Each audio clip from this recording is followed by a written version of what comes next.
En 2015, pour la première fois dans l'histoire, la machine a battu l'homme dans une tâche qui relève typiquement de la perception humaine, la reconnaissance des objets. En effet, la perception humaine est orientée objet. On fait la reconnaissance des objets qui nous entourent à la volée, d'une façon complètement naturelle et sans effort en apparence. Néanmoins, notre reconnaissance d'objets n'est pas parfaite, on fait quand même des erreurs. Et actuellement, les machines sont bien plus efficaces que les hommes dans cette tâche. Cette réussite technologique a attiré beaucoup d'intérêt et beaucoup d'argent vers le domaine de l'IA. Depuis, l'IA est presque partout, elle accompagne notre vie de plus en plus. Et donc aujourd'hui, dans ce cours, notre but sera de comprendre ce qu'est cette technologie, pourquoi elle est si efficace et comment on peut l'appliquer à nos projets de recherche. Tout d'abord, nous essaierons de définir ce que c'est l'IA, quelle est la différence entre l'intelligence artificielle, machine learning et deep learning. Dans cette partie, je vous montrerai des exemples de la vie courante, pas forcément en biologie. Ensuite, nous allons ouvrir la boîte noire de l'IA et nous allons voir les méthodes classiques. C'est important de comprendre ces méthodes parce qu'on les trouve assez souvent dans les publications. Je vais illustrer ces approches par un cas d'utilisation en médecine avec les données réelles en leucémie. À la fin, je voudrais vous présenter les méthodes IA qu'on utilise dans nos projets de recherche à Epimed. Il est assez difficile de définir ce qu'est l'intelligence artificielle parce qu'il nous faut d'abord comprendre ce qu'est l'intelligence et comment on peut la modéliser sur l'ordinateur. Ce n'est pas une tâche facile. En première approximation, l'intelligence peut être définie comme la capacité de percevoir ou d'inférer l'information et de la conserver comme une connaissance à appliquer à des comportements adaptatifs dans un environnement ou un contexte donné. On peut dire qu'elle est liée à certaines fonctions de notre cerveau, qui sont le traitement de l'information, le raisonnement, la capacité à accumuler l'information, la connaissance, et aussi d'utiliser la bonne information au bon moment pour une tâche concrète, c'est-à-dire adapter notre comportement. Si on essaie de modéliser l'intelligence, on peut aborder ce problème de deux façons. La première approche consiste à représenter l'intelligence en modélisant le système biologique, le cerveau, qui est composé de neurones qui traitent ensemble un signal électrique. Ce signal électrique code pour une information. Cette approche est appelée parfois connexionnisme. Elle est intuitivement compréhensible et consiste à mimer en quelque sorte le cerveau humain. L'autre approche tente de modéliser le processus de raisonnement plutôt que la structure physiologique du cerveau. Cette approche se situe à un niveau plus haut d'abstraction. Elle est appelée parfois symbolisme. Une illustration de cette approche peut être la logique formelle d'Aristote et son exemple célèbre de déduction. Tout homme est mortel, Socrate est un homme, donc Socrate est mortel. Ce raisonnement nous permet d'acquérir une nouvelle connaissance à partir des éléments déjà connus. Par contre, pour obtenir une connaissance réelle, vraie, le raisonnement doit suivre obligatoirement certaines règles, concrètement les règles de la logique. Sinon, on peut obtenir une déduction fausse. En fait, Aristote a posé les bases pour tout raisonnement scientifique qu'on utilise aujourd'hui. L'idée de l'approche symbolique de l'intelligence artificielle est d'apprendre à la machine le raisonnement logique. On voulait que la machine soit capable de déduire automatiquement la connaissance la plus complète possible sur un système donné à partir de quelques contraintes qu'on lui pose. Dans le connexionnisme, on fait ce qu'on appelle le raisonnement par induction. Ça veut dire qu'à partir des exemples concrets, des données, on remonte à la loi générale du phénomène et du coup au modèle. Dans l'approche symbolique, on fait le raisonnement par déduction. Typiquement, nous avons un expert qui connaît la loi physique d'un phénomène et on peut appliquer cette loi à un cas concret et obtenir des résultats pour ce cas.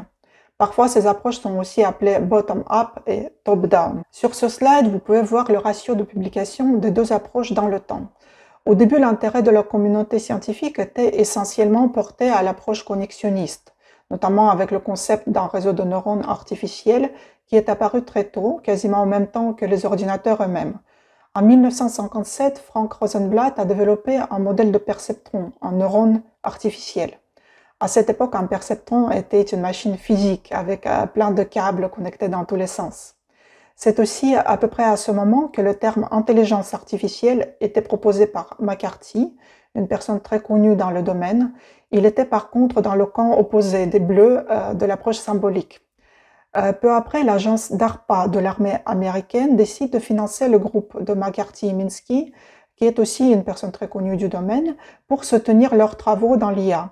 Minsky publie un article où il critique sévèrement l'approche connexionniste et le modèle du perceptron. Les réseaux de neurones sont encore au stade embryonnaire à cette époque, ils sont faciles à critiquer. Minsky est extrêmement persuasif dans cette critique et cela génère un rejet, un désintérêt profond vers l'approche connexionniste pendant au moins une décennie. Par contre, Minsky est enthousiaste pour sa propre recherche, même peut-être un peu trop. Notamment en 1970, il déclare que, je cite, dans 3 à 8 ans, nous aurons une machine avec l'intelligence générale d'un être humain ordinaire. Et il n'est pas seul à faire ce genre de promesses vertigineuses à l'époque. Quelques années plus tard, le Conseil britannique scientifique publie un rapport dans lequel il constate que l'IA, de loin, n'a pas atteint ses promesses, notamment dans le traitement de la parole et dans la vision par l'ordinateur. Des restrictions budgétaires arrivent massivement et c'est le début du premier hiver de l'IA. Néanmoins, la recherche progresse quand même. L'approche symbolique domine pendant un certain temps avec le développement des systèmes experts et le déploiement des machines Lisp qui exécutent ces systèmes experts. Au bout d'un moment, les machines Lisp deviennent obsolètes. Du côté des réseaux de neurones, il y a des avancements majeurs, notamment l'algorithme de la propagation arrière et les réseaux de neurones à convolution qui sont actuellement très utilisés pour le traitement d'images.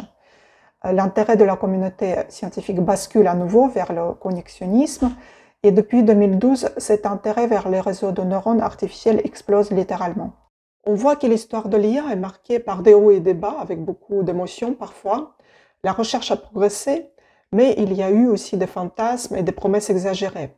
Ils ont trouvé leur représentation dans la culture et dans la science-fiction qui posent certaines questions intéressantes par rapport au statut légal et à l'éthique de l'IA. Sur ces images, on peut voir des films connus de la science-fiction avec l'IA. Dans ces films, les robots sont parfois présentés comme des bons personnages au service de l'homme, mais plus souvent, le robot est quand même un personnage plutôt méchant qui se rebelle contre l'homme et cherche à exterminer l'humanité. Récemment, on trouve des personnages plus équilibrés, avec plus de réflexions sur le statut de l'IA.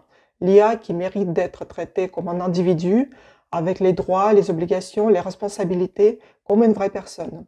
Donc ces œuvres culturelles reflètent les discussions et même des textes de loi par rapport au statut légal des robots intelligents, bien qu'au moment actuel, nous n'avons pas la technologie ni même d'approche conceptuelle pour créer ce type d'intelligence artificielle, des robots individus, des robots personnes. En effet, au tout début, la recherche sur l'intelligence artificielle se donnait comme un objectif ultime de créer ces robots intelligents qui ressemblent presque à tout point à des êtres humains. Maintenant, le domaine de l'IA n'a plus vraiment cet objectif. L'idée n'est pas complètement abandonnée, mais ce n'est pas ce qui se développe le plus aujourd'hui. Globalement, on ne cherche pas à créer un robot qui fait copie conforme de l'humain, mais plutôt une machine, et pas forcément sous forme d'un robot Android, qui surpasse l'humain dans certaines tâches. Finalement, essayons de répondre à la question qu'est-ce que c'est l'intelligence artificielle, le machine learning et le deep learning? Quelle est la différence entre ces notions? Le domaine de l'IA change assez rapidement et son périmètre évolue aussi dans le temps. Globalement, on appelle l'IA toute technologie qui permet à l'ordinateur de simuler le comportement humain. Cela concerne notamment l'aide à la décision où l'ordinateur peut assister un expert. Par exemple, l'IA qui aide le médecin à diagnostiquer le cancer. Ou même c'est l'IA qui prend entièrement la décision, par exemple dans le système de trading des banques. Le machine learning, ou en français on dit l'apprentissage automatique, fait partie de l'IA. Ce sont des systèmes particuliers capables d'apprendre tout seuls sans être explicitement programmés à partir de données. Et enfin, une branche particulière du machine learning s'appelle le deep learning, ou en français l'apprentissage profond. Il s'agit de différentes architectures des réseaux de neurones. C'est la branche qui se développe le plus en ce moment. L'IA comprend aussi d'autres domaines, par exemple les approches symboliques, les systèmes experts, la robotique, les jeux qui deviennent maintenant un domaine à part entière de l'IA.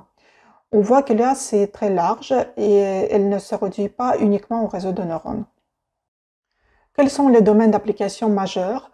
Parmi le top 3 des domaines d'application en termes de génération de revenus, on peut nommer les applications suivantes: la vision par l'ordinateur, les banques et les finances et le domaine de la santé.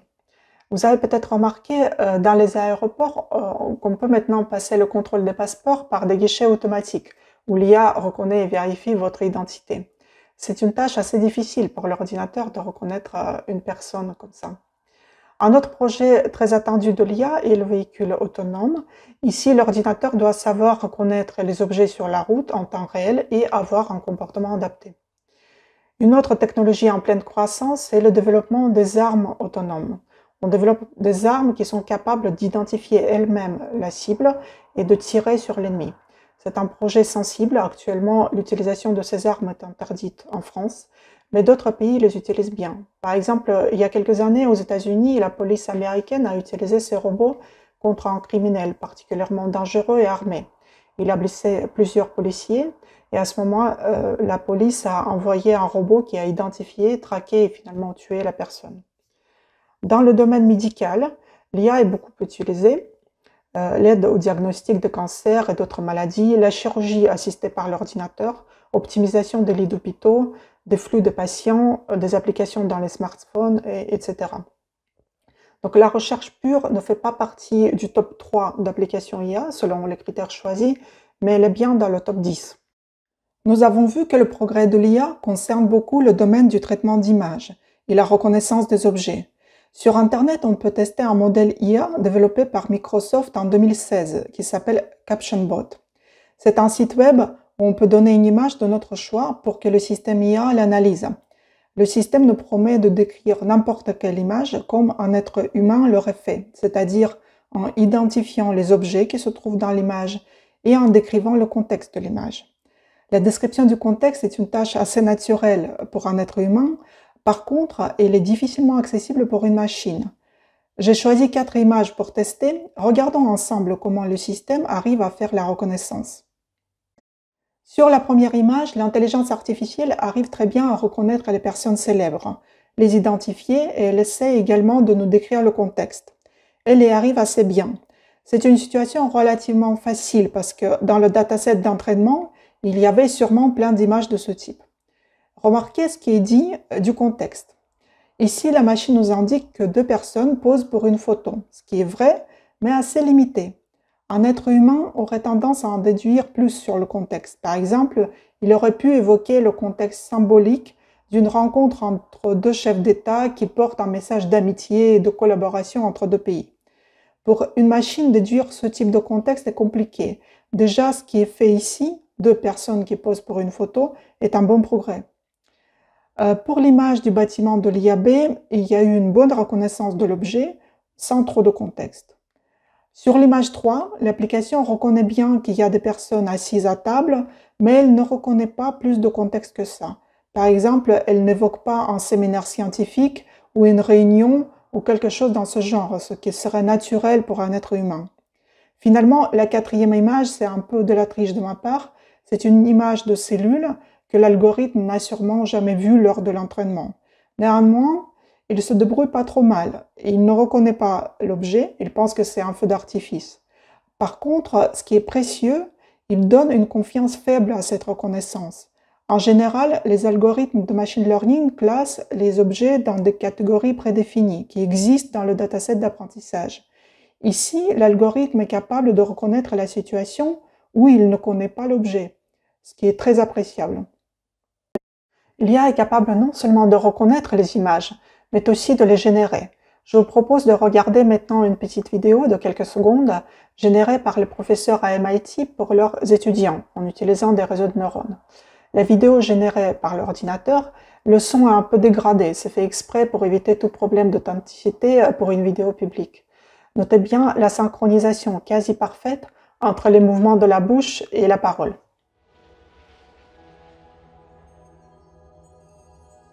This year, I figured we could do something a little bit different. And instead of me telling you how great this class is, I figured we could invite someone else from outside the class to do that instead. So let's check this out first. Hi, everybody, and welcome to MIT 6S191, the official introductory course on deep learning taught here at MIT. Deep learning is revolutionizing so many fields, from robotics to medicine and everything in between. You'll learn the fundamentals of this field and how you can build some of these incredible algorithms. In fact, this entire speech and video are not real and were created using deep learning and artificial intelligence. And in this class, you'll learn how. It has been an honor to speak with you today, and I hope you enjoy the course.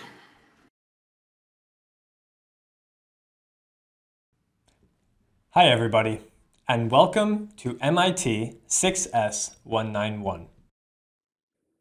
Hi, everybody, and welcome to MIT 6S191, the official introductory course on deep learning taught here at MIT. Regardons maintenant quelques exemples d'application de l'IA dans la recherche. Mon premier exemple concerne la cosmologie, où l'IA a joué un rôle absolument fondamental. En 2019, nous avons eu un événement historique. Les chercheurs, pour la première fois, ont obtenu une image d'un trou noir dans notre univers, que vous voyez ici à droite. Pourquoi l'IA est si importante ici? En cosmologie, il n'est pas toujours facile de réaliser une expérimentation. Notamment, on ne peut pas faire pousser un trou noir, un vrai trou noir, dans un laboratoire comme on peut le faire en biologie avec des cellules. Bien que certaines expériences soient possibles, la cosmologie repose lourdement sur la théorie, notamment sur la relativité d'Einstein. Or, grâce à l'IA dans ce cas-là, on arrive à réduire la dépendance entre l'image obtenue et la théorie d'Einstein. Si on utilisait trop fortement la théorie pour reconstruire l'image, alors on aurait vu uniquement ce qui est compatible avec la théorie. On ne pourrait pas potentiellement accéder à une nouvelle connaissance au-delà de la théorie. La relativité d'Einstein peut justement être problématique pour décrire correctement les trous noirs. L'IA nous donne une alternative. Si ce trou noir n'était pas compatible avec la théorie, on aurait pu le voir. Il se trouve que ce n'est pas le cas ici, mais c'est très important pour respecter l'approche scientifique. Voici un autre exemple d'application de l'IA dans le domaine médical. C'est un système qui est capable de diagnostiquer un cancer du sein à partir d'une image radio, une mammographie. Dans cette étude récente de 2020 dans Nature, les auteurs ont comparé la précision du diagnostic de l'IA avec celle d'un groupe de 6 radiologues humains, donc la machine contre un groupe d'humains. Ce système d'intelligence artificielle surpasse les performances de l'humain pour la détection du cancer. Sur l'image à droite, on voit un exemple de cancer du sein qui n'a pas été diagnostiqué par aucun des 6 radiologues, mais correctement identifié par l'IA. Pour être tout à fait neutre, il y a eu aussi des cas inverses où l'IA n'arrivait pas à identifier les cancers alors que les radiologues arrivaient. Toutefois, ces cas étaient très peu nombreux. Dans l'ensemble, statistiquement, le diagnostic donné par l'IA était bien plus précis que celui des radiologues. D'où l'intérêt de mettre en place des systèmes d'aide à la décision clinique pour réunir les efforts des médecins et de l'IA pour le diagnostic du cancer. Ceci est un exemple de diagnostic du cancer du cerveau, de gliome, par l'IA à partir des images IRM. C'est aussi une étude récente de 2020. Notez bien que l'IA ici est capable de faire une segmentation précise de l'image, c'est-à-dire d'identifier les zones de la tumeur elle-même, des parties nécrosées et un œdème autour de la tumeur. Cela permet d'avoir un diagnostic à la fois précis et non invasif. Nous avons vu quelques exemples d'applications de l'IA dans différents domaines. Maintenant, notre objectif sera de comprendre comment ces technologies fonctionnent concrètement. On va tout d'abord regarder quelles classes de problèmes peuvent être résolus avec de l'apprentissage automatique. La première classe, la plus répandue, s'appelle apprentissage supervisé. C'est typiquement un problème où nous avons besoin de classer les échantillons pour faire des prédictions. Par exemple, cancer versus échantillon non tumoral. Dans ce cas, pour chaque échantillon, nous disposons des données X, par exemple des images radio ou des niveaux d'expression de gènes, et en plus, pour chaque échantillon, nous avons une étiquette Y qui l'identifie. Par exemple, une étiquette qui dit si l'échantillon est un cancer ou pas. L'objectif est de prédire l'étiquette à partir de données. Si on prend un exemple d'une image de pomme, notre algorithme doit analyser cette image et être capable d'identifier ce que c'est. Cette chose est une pomme. La deuxième classe très courante du machine learning est l'apprentissage non supervisé. C'est un cas typique d'un clustering qu'on trouve beaucoup dans les publications scientifiques en biologie. Dans ce cas, pour chaque échantillon, nous possédons des données, mais aucune étiquette n'est disponible. Notre objectif est d'explorer la structure interne des données, retrouver des similitudes entre certains échantillons, voir si les échantillons s'assemblent en groupe naturellement. Pour notre exemple de pomme, pour deux images différentes de pommes, notre algorithme peut dire « cette chose est similaire à cette autre chose ». Ici, l'algorithme n'est pas capable d'identifier qu'il s'agit de pommes parce que nous n'avons pas donné d'étiquette. Une autre classe de problème en machine learning s'appelle apprentissage par renforcement. Les données pour ce type de problème représentent des paires état-action qui décrivent dans quel état peut se retrouver le système et quelle action elle peut exécuter. Le but est d'apprendre à l'algorithme la meilleure stratégie d'action consécutive pour que le système maximise le bénéfice final. Pour notre exemple de pomme, cette stratégie peut être « manger cette chose parce que cela vous permettra de rester en vie ». L'apprentissage par renforcement est très utilisé pour les véhicules autonomes, pour apprendre la meilleure trajectoire, dans les jeux, pour choisir une stratégie gagnante qui maximise les points, mais aussi peut être appliqué à la recherche. Par exemple, on peut modéliser une stratégie pour les cellules cancéreuses de développer ses capacités métastatiques. Dans la suite de ce cours, nous allons travailler essentiellement avec l'apprentissage supervisé. Comment on peut faire des prédictions en utilisant l'apprentissage supervisé? Je vous propose d'étudier un exemple qui est complètement fictif, mais il vous donnera une bonne illustration de l'apprentissage automatique. Je prendrai un exemple des romans policiers. Imaginons qu'on est un détective privé ou un policier. Par exemple, l'archétype est Sherlock Holmes, un détective privé du 19e siècle. À cette époque, les ordinateurs n'existaient pas encore. Si vous avez lu ces romans, vous savez que le détective cherche habituellement des indices sur le lieu du crime et à partir de ces indices, trouve brillamment qui est le criminel. Par exemple, en étudiant les empreintes de chaussures, il sait quelle est la taille du criminel. Qu'est-ce que vous en pensez? Est-ce que c'est vraiment réaliste de prédire la taille à partir des empreintes ou c'est complètement de la science-fiction? Je pense qu'on peut au moins émettre une hypothèse suivante. Plus la pointure des chaussures est grande, plus la personne elle-même est grande. Intuitivement, ça paraît raisonnable. Imaginons que le criminel porte des chaussures en 42. Quelle est alors sa taille? J'ai trouvé un dataset public qui donne la taille des chaussures et la taille des personnes pour une centaine d'individus.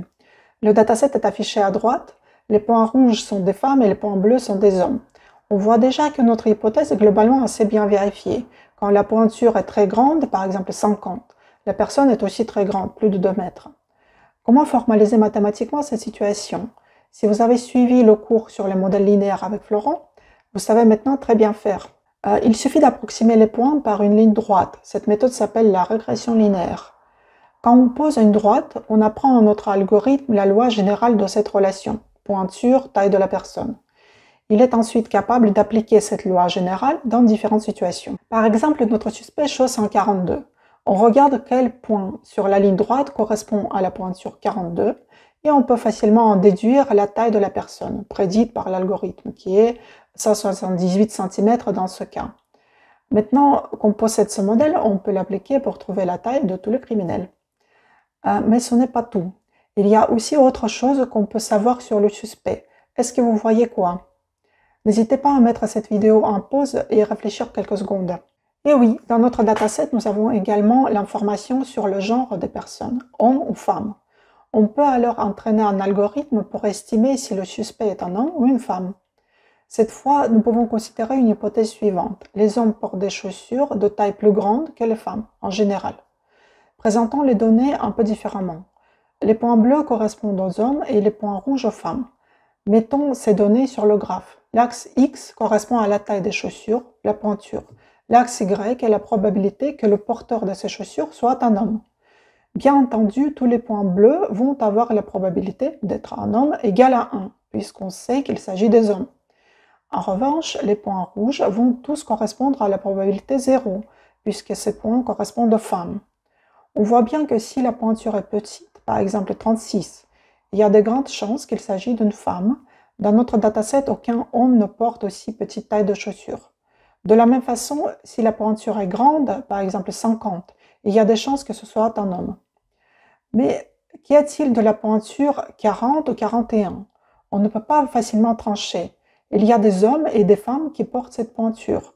La probabilité est 50-50 ici. Essayons de formaliser cette situation mathématiquement. Pour approximer une probabilité, on utilise en maths la méthode qui s'appelle la régression logistique. Elle ne dessine pas une ligne droite, mais une ligne courbée, en forme de S. On l'appelle la fonction sigmoïde ou la fonction logistique. Est-ce que notre suspect, qui porte les chaussures en 42, est un homme ou une femme? Comme tout à l'heure, on trouve le point sur la courbe qui correspond à la pointure 42 et on lit sur l'axe Y la probabilité du suspect d'être un homme, ici 0,9 ou 90%. Donc avec beaucoup de chance, il s'agit d'un homme. En résumé, deux méthodes d'apprentissage nous ont permis de décrire le suspect qui est très probablement un homme de taille de 178 cm. Bien entendu, cette information est encore assez limitée pour arrêter le criminel, mais en ajoutant d'autres indices, on peut probablement réduire le champ de recherche et aider la police. Qu'est-ce que vous en pensez? Est-ce qu'on est content avec ça? Voyez-vous des problèmes? Ces approches ont bien sûr des limites. L'algorithme est entraîné à partir d'un dataset. Il extrait de l'information sur le monde, il modélise le monde à partir de données qu'on lui donne. Ce dataset d'entraînement peut être incomplet ou biaisé. Alors notre prédiction sera aussi biaisée. Par exemple, notre algorithme sait que dans le monde, il existe des hommes et des femmes, mais il ignore complètement des situations rares, des personnes par exemple transgenres. Et même si on inclut ces cas dans le dataset d'entraînement, l'algorithme va avoir tendance à les ignorer puisqu'il s'agit d'une minorité. Il va privilégier la majorité des points. Si nous parlons d'un système d'intelligence artificielle dans la police, dans le système judiciaire, ce comportement de notre algorithme peut être problématique parce qu'il peut potentiellement générer une discrimination sociale. Il ne sera pas compatible avec le principe d'égalité. Donc, il faut faire attention à ces possibles biais. Au XXIe siècle, un détective privé qui cherche des empreintes de pas et puis devine la taille du criminel, c'est un peu dépassé. On pourrait peut-être aller plus loin et voir plus grand avec les systèmes IA. Par exemple, on pourrait imaginer un système capable de prédire un crime avant même qu'il soit commis. Un peu comme dans le film de science-fiction Minority Report, où le personnage principal procède à des arrestations des gens qui sont indiqués comme de futurs criminels par un système, avant qu'ils commettent vraiment leur crime. L'utilisation d'un système similaire dans notre vie réelle pose évidemment des questions sur la légitimité et sur l'éthique. Ces questions sont d'ailleurs bien présentées dans le film. J'attire votre attention que dans ce cas, le problème n'est pas de l'ordre technique, mais se situe bien au niveau de la loi et de ce qu'on souhaite ou pas accepter dans notre société. La technologie ne nous limite pas ici. Les pays prennent des décisions différentes par rapport à ce problème. Par exemple, en France, l'utilisation des systèmes qui estiment la probabilité de commettre un crime futur sont interdits. Les États-Unis ont pris une position différente. Par exemple, un système d'intelligence artificielle nommé COMPA a été utilisé il y a quelques années pour estimer le risque de futurs crimes pour les détenus, le risque de récidive. En fonction du risque affiché par le système, faible, moyen ou élevé, le juge pouvait décider de libérer la personne ou la garder en prison, ainsi que de la durée de la peine de prison. En 2016, une étude indépendante a démontré que l'algorithme utilisé dans COMPA avait un biais important sur la couleur de la peau. Il privilégiait les blancs et pénalisait les noirs. En effet, l'algorithme a été entraîné sur des données historiques qui comportaient déjà implicitement une discrimination raciale. Actuellement, aux États-Unis, ce type de système est toujours utilisé, mais on les teste au préalable, on vérifie qu'ils ne comportent pas de biais. On a terminé la première partie du cours, la partie introductive. Faisons un petit bilan pour se rappeler des points essentiels qu'on a vus et appris jusqu'à là. Nous avons vu rapidement un contexte historique de l'intelligence artificielle, notamment deux approches majeures de l'IA qui sont le connexionnisme et le symbolisme. Nous avons compris que l'IA est un domaine large, dont une partie très importante est l'apprentissage automatique ou machine learning. Nous avons vu également quelques applications de l'IA dans la vie courante. Vous avez sûrement remarqué que la majorité de ces applications concernent le traitement d'images. C'est le domaine où l'IA a fait énormément de progrès. Finalement, nous avons étudié deux méthodes classiques d'apprentissage automatique qui sont la régression linéaire et la régression logistique. La première permet de prédire une valeur numérique, par exemple la taille de la personne, et la deuxième prédit une classe, par exemple homme ou femme. Nous rentrons maintenant dans la deuxième partie du cours où on va étudier les méthodes classiques du machine learning appliquées aux données biologiques. Concrètement, nous allons apprendre comment faire un diagnostic de leucémie en utilisant les données omiques. Dans cet exemple, je vais utiliser des données d'expression de gènes, le transcriptome. Globalement, les techniques qu'on verra dans cette partie conviennent également à d'autres données omiques, par exemple le protéome, le méthylome, le métabolome. Dans la littérature scientifique, on peut trouver même une utilisation simultanée de plusieurs omiques à la fois, par exemple le transcriptome et le méthylome ensemble. On va étudier un dataset de leucémie avec le but de faire un diagnostic. Sur ce slide, on peut voir les précisions de diagnostic de différentes techniques utilisées en clinique. Les valeurs datent de 2007, maintenant les chiffres sont probablement plus élevés. Nous allons faire les prédictions de diagnostic avec les données de transcriptome et l'apprentissage automatique. Les données viennent de la base de données publique NCBI-GEO. Il s'agit de la technologie microarrays. Dans le dataset, nous avons trois types de leucémie: CLL, Chronic Lymphocytic Leukemia, ALL, Acute Lymphoblastic Leukemia, et AML, Acute Myeloid Leukemia. Le nombre total d'échantillons est 1740. Nous avons le niveau d'expression pour environ 21 000 gènes. Le but est de prédire le type de leucémie, donc CLL, ALL ou AML, pour les nouveaux patients. Comme vous voyez, nous avons ici les données et les étiquettes associées. Il s'agit donc d'un apprentissage supervisé. La première chose qu'on fait toujours en machine learning, c'est de séparer les données en deux datasets. Un dataset qui servira à l'apprentissage de l'algorithme, training set, et un autre qu'on utilisera pour évaluer la performance finale. Je l'ai appelé leave out. C'est le dataset qu'on met de côté pour le moment et qui représente les nouveaux patients pour lesquels on devra prédire le diagnostic. Les échantillons des deux datasets sont tirés au hasard en respectant les proportions de chaque type de leucémie. Dans le dataset d'apprentissage, nous avons 1640 échantillons et nous avons mis de côté 100 échantillons dans le dataset leave out pour une validation finale. Dans un premier temps, nous allons juste visualiser les données pour mieux les comprendre. On ne fait pas encore l'apprentissage. Remarquez bien, nous utilisons uniquement le dataset d'entraînement pour toute analyse. On ne touche à aucun cas au dataset leave out. Pour la visualisation des données, j'utilise deux méthodes, une ACP, l'analyse en composante principale, à gauche, et un clustering hiérarchique à droite. Ce sont deux méthodes non supervisées. Je ne vais pas les expliquer ici, on va les voir plus tard pendant le cours avancé. Ce qui nous intéresse là, c'est que ces deux images révèlent la structure interne des données. On voit que les données s'assemblent naturellement en clusters. Le groupe jaune des CLL se détache assez bien des autres points. Par contre, les groupes rouges et bleus, ALL et AML, sont bien mélangés entre eux. On ne peut pas les distinguer facilement. Or, notre but est justement pouvoir distinguer proprement chaque classe et pour tout nouveau point prédire à quelle classe il appartient.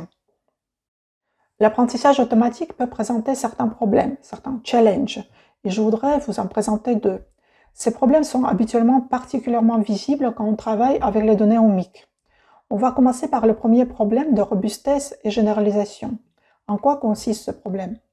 Il arrive assez souvent que quand on entraîne un modèle sur un dataset d'entraînement, on voit qu'il marche bien, par exemple il prédit bien le diagnostic. En revanche, quand on prend un autre dataset de test, notre modèle ne fonctionne plus.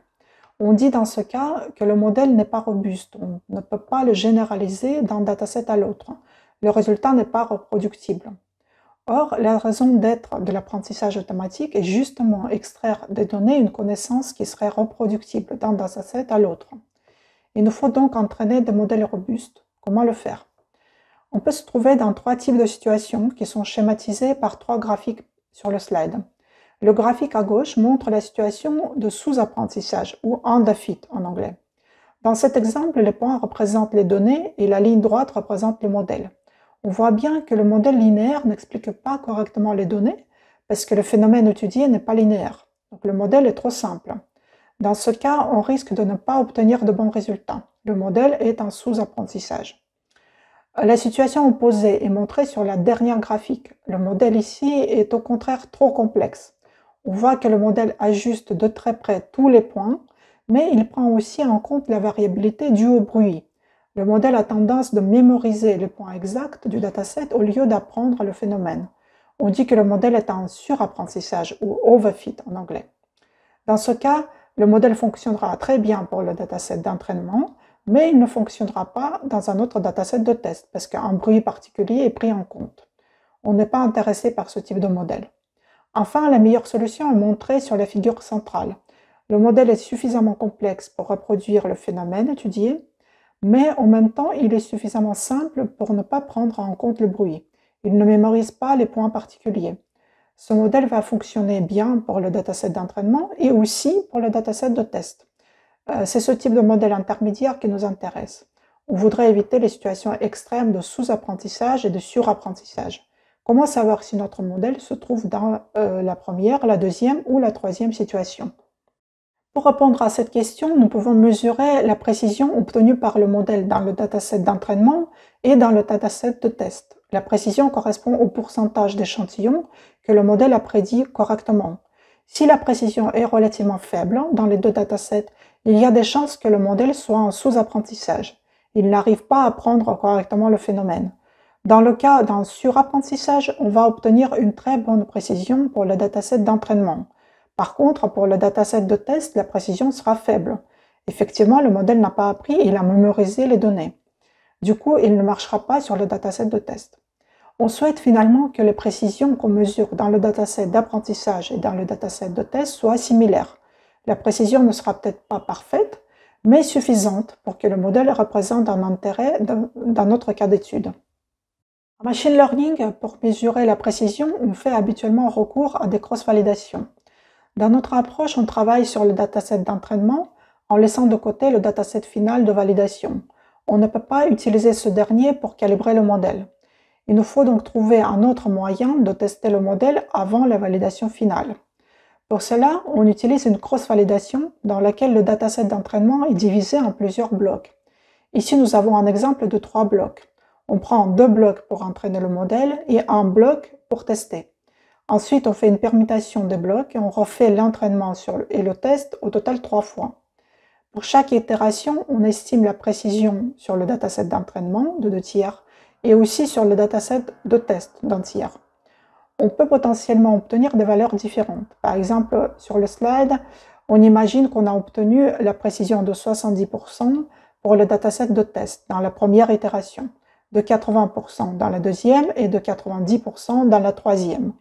À partir de ces 3 valeurs, on peut calculer la précision moyenne qui sera ici de 80%.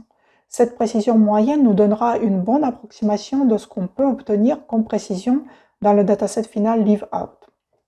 Un autre problème qu'on rencontre souvent avec les données omiques est un problème de dimension. Habituellement, le nombre d'échantillons qu'on dispose est très inférieur au nombre de paramètres du modèle. Par exemple, dans notre dataset de leucémie, nous avons les mesures d'expression pour environ 21 000 gènes, alors que le nombre d'échantillons est 1640. La théorie mathématique nous dit que nous pouvons tranquillement travailler avec les données où le nombre d'échantillons est supérieur ou égal au nombre de gènes. Dans ce cas, nous pouvons trouver une solution correcte parce que les données sont suffisantes. Par contre, si le nombre d'échantillons est largement inférieur au nombre de gènes, les données sont insuffisantes pour comprendre notre modèle.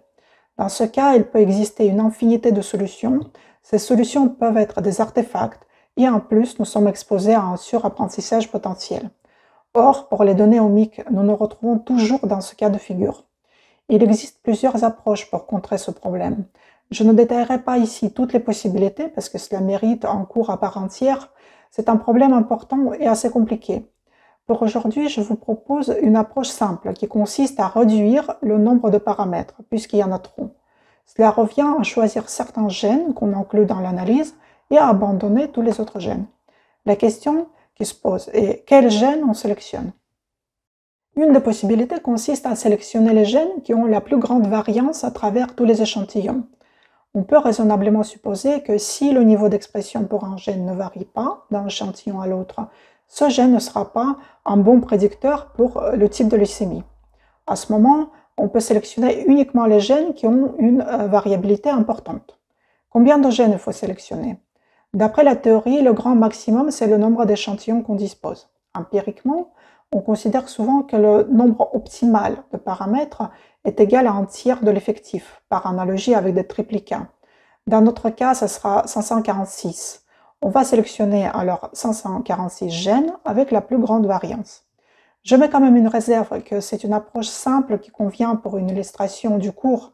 Par contre, dans les vrais projets, on utilisera plutôt des techniques de régularisation ou d'autres techniques spécifiques.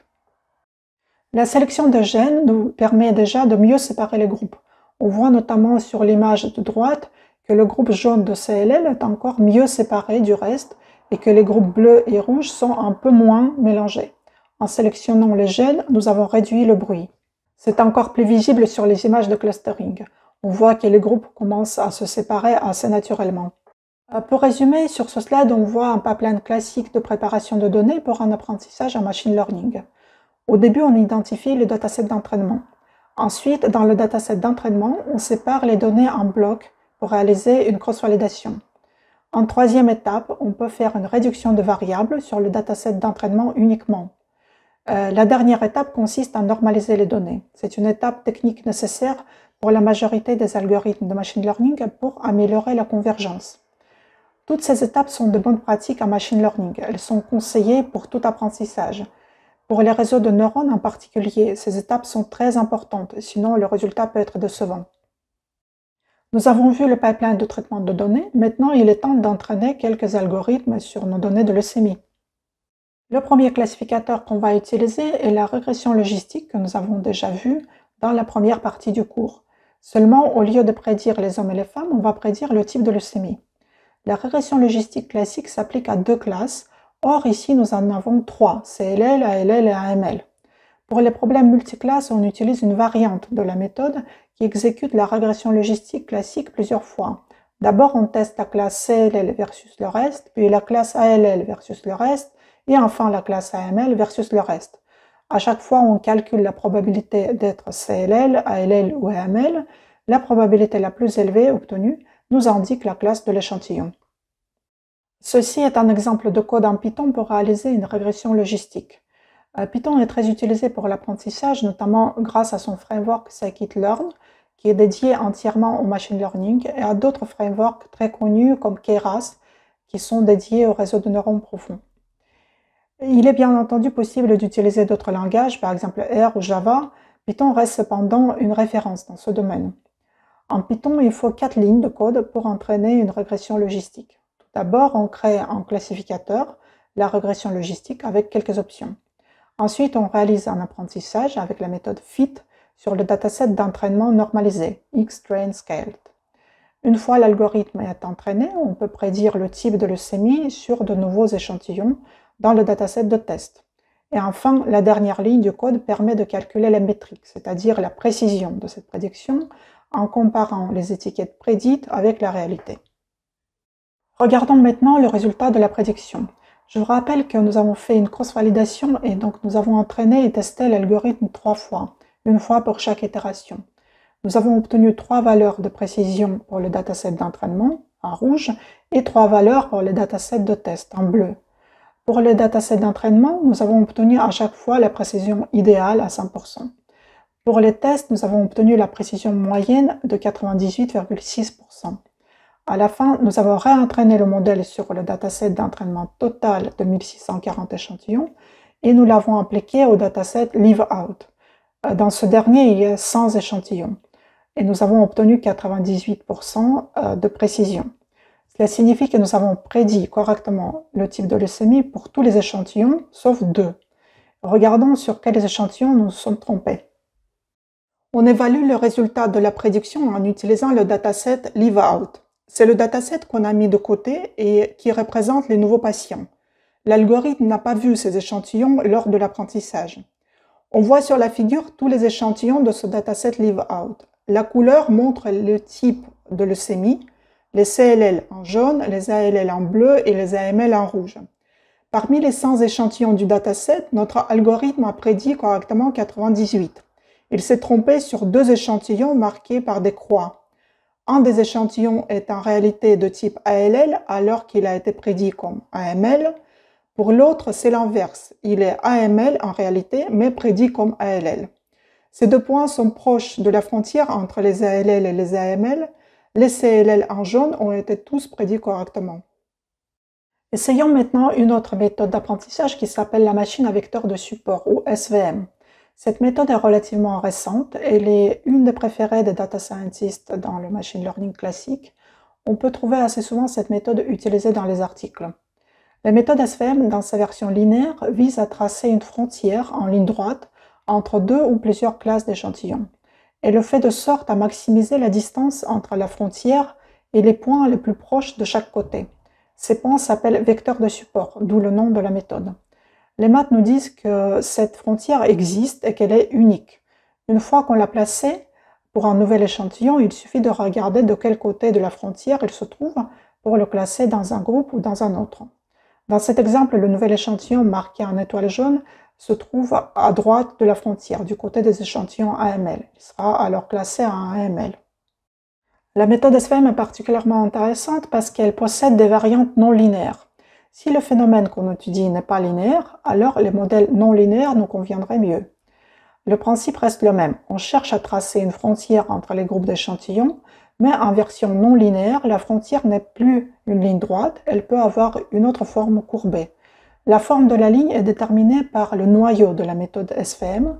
Dans beaucoup de cas, on utilise le noyau RBF pour Radial Basis Function. Ce noyau donne des courbes arrondies. D'autres noyaux sont disponibles, par exemple polynomial ou sigmoïde. Ils sont juste moins fréquents. Faisons maintenant un apprentissage sur les données de leucémie en utilisant les méthodes SVM avec un noyau RBF. À la différence de la régression logistique qui est une méthode linéaire, celle-ci sera non linéaire. Peut-être cela nous aidera à améliorer le résultat. Pour la méthode SVM, le résultat est effectivement un peu meilleur. La précision a augmenté à 99%. Nous faisons donc une erreur sur un seul échantillon. La dernière méthode que je voudrais vous montrer est un réseau de neurones. Les réseaux de neurones peuvent être utilisés pour les données omiques. Ils sont encore plus intéressants pour les personnes qui souhaitent travailler avec les images ou avec des séries temporelles. Je vais vous montrer ici un réseau de neurones basique. Il peut être utilisé tel quel ou il peut aussi faire partie intégrante d'autres architectures plus complexes, par exemple des réseaux de neurones convolutifs, utilisés typiquement pour le traitement d'images. Commençons par comprendre le modèle d'un neurone artificiel qui s'appelle perceptron. Les données sont présentées ici par les X, X1, X2, X3, etc. et sont les niveaux d'expression de gènes, 1, 2, 3. Ces valeurs sont sommées avec des poids W. Puis, cette combinaison linéaire est transformée par une fonction d'activation. À la fin, on récupère le résultat Y. L'idée du modèle est de mimer un neurone biologique qui reçoit des signaux électriques venus des autres neurones, et puis il fait propager le signal vers les neurones suivants. Dans ce modèle, on peut utiliser de différentes fonctions d'activation. Elles sont nécessaires pour rendre le modèle non linéaire. Si on choisit la fonction sigmoïde comme fonction d'activation, le perceptron sera mathématiquement équivalent à la régression logistique. Mais on peut choisir une autre fonction d'activation aussi. Dessinons le même perceptron sous une forme un peu plus simplifiée. On peut lui ajouter un deuxième output pour traiter les problèmes multiclasses. Pour le moment, les outputs Y1 et Y2 sont indépendants. Dans l'étape suivante, on peut croiser les sorties. On obtient alors un réseau de neurones simple. C'est un modèle non linéaire. Ce réseau a une couche cachée composée de 4 nœuds. Finalement, on peut augmenter le nombre de couches cachées et, si on veut, le nombre de nœuds dans chaque couche. C'est un réseau de neurones classique qui s'appelle perceptron multicouche.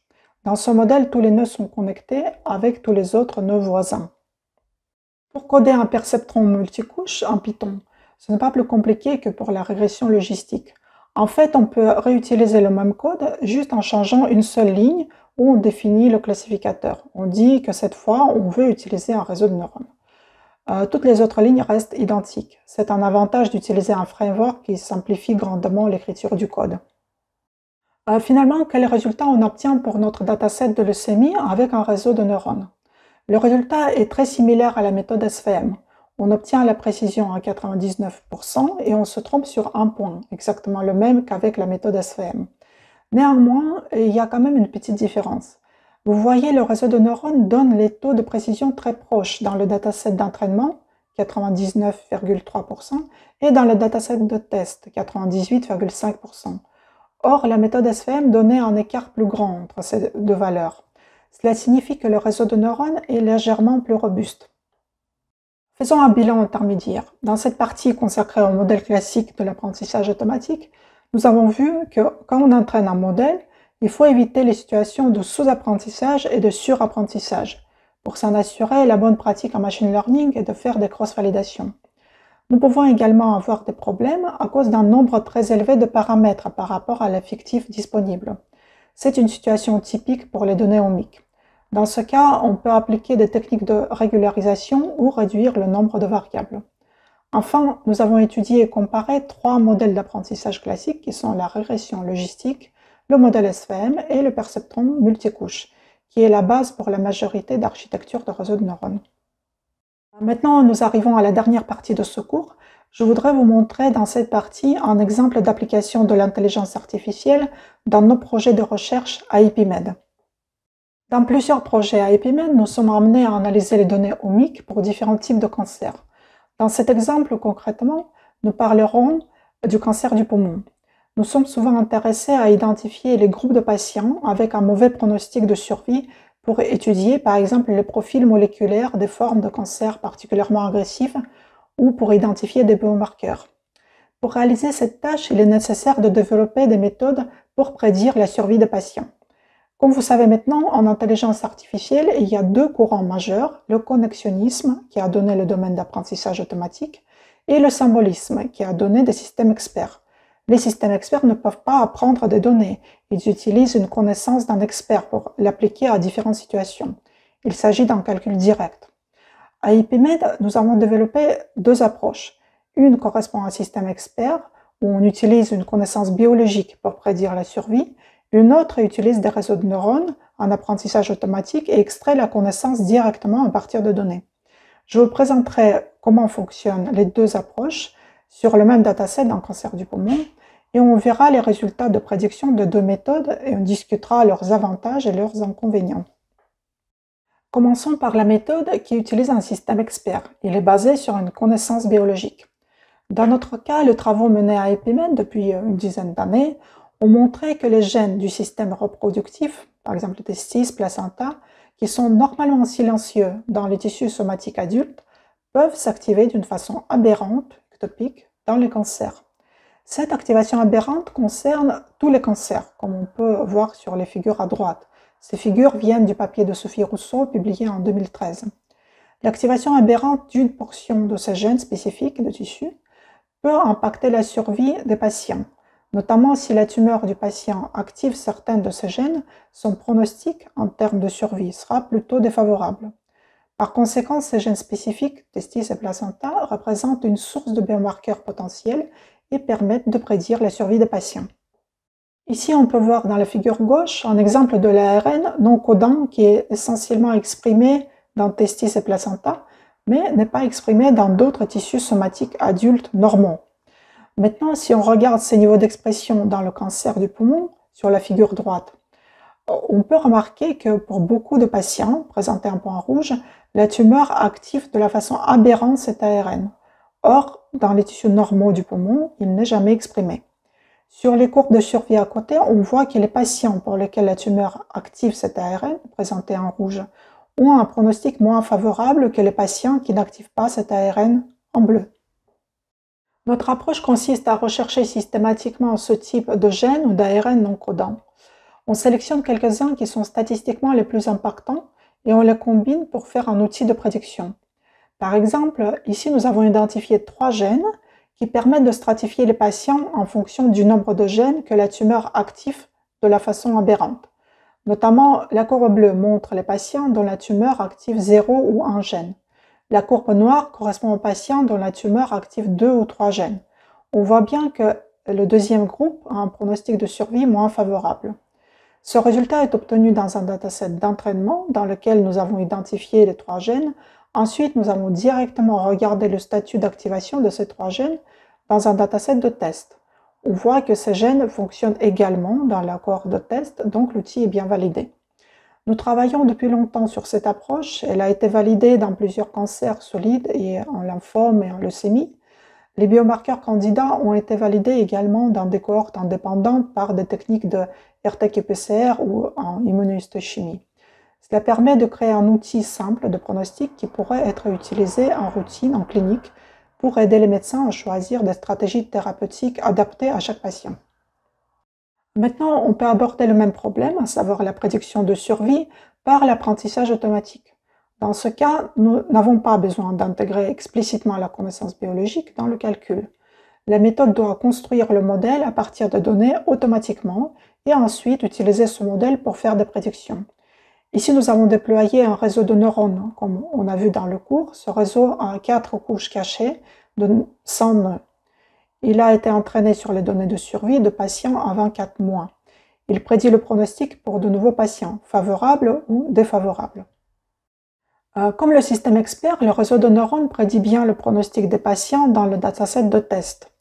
Au niveau de l'efficacité et de la robustesse, il est même bien plus performant. On peut voir que le hasard ratio pour le dataset de test est égal à 2,6 alors qu'il était à 1,4 seulement pour le système expert. Bien entendu, chaque approche a ses avantages et ses inconvénients. Elles sont complémentaires. Parfois, il est plus intéressant d'utiliser l'une et parfois l'autre, en fonction des projets de recherche et des phénomènes biologiques qu'on souhaite étudier. Le système expert a plusieurs avantages. Premièrement, c'est une approche simple, dont le principe est maîtrisé et tout à fait compréhensible, même pour des non-spécialistes. À côté, le réseau de neurones est un peu une boîte noire, il est beaucoup plus difficile à interpréter. Deuxièmement, le système expert donne directement des gènes candidats. On peut les étudier davantage, on peut s'intéresser à leurs fonctions, faire des expérimentations, etc. On peut aussi créer un outil simple, utilisable directement en clinique. Ensuite, cette approche entraînée sur les données RNA-seq peut facilement être adaptée à d'autres types de données, par exemple les technologies microRS ou les données protéomiques. Et il y a aussi des désavantages, notamment certains choix dans le pipeline peuvent dépendre de l'opérateur, par exemple le choix final des gènes candidats. Aussi, au niveau de la puissance statistique, le système expert est un peu moins performant dans ce cas précis que le réseau de neurones. Le réseau de neurones bénéficie d'un pipeline standard et formel. Il permet d'obtenir les résultats de prédiction plus robustes et plus précis. On peut aussi considérer que c'est une technologie d'avenir parce que l'apprentissage profond est capable de tirer plus de bénéfices quand les quantités de données augmentent de plus en plus par rapport aux méthodes classiques. En revanche, cette approche est moins interprétable. Elle peut être utilisée en clinique comme un outil de décision, mais cela signifie qu'il faut séquencer les tumeurs de tous les patients, ce qui a un coût financier beaucoup plus élevé qu'un test PCR. Enfin, les réseaux de neurones donnent de meilleurs résultats, et si on ne cherche pas à faire un outil clinique, mais d'étudier les profils de cancer agressif, cette approche est peut-être plus intéressante. J'espère que ce cours vous a été utile pour mieux comprendre l'intelligence artificielle et que vous êtes maintenant en mesure d'identifier les situations où l'IA peut être intéressante dans vos projets de recherche. Si vous souhaitez aller plus loin avec ces technologies, n'hésitez pas à vous inscrire en cycle avancé. Je vous remercie de votre attention et je vous souhaite bonne continuation.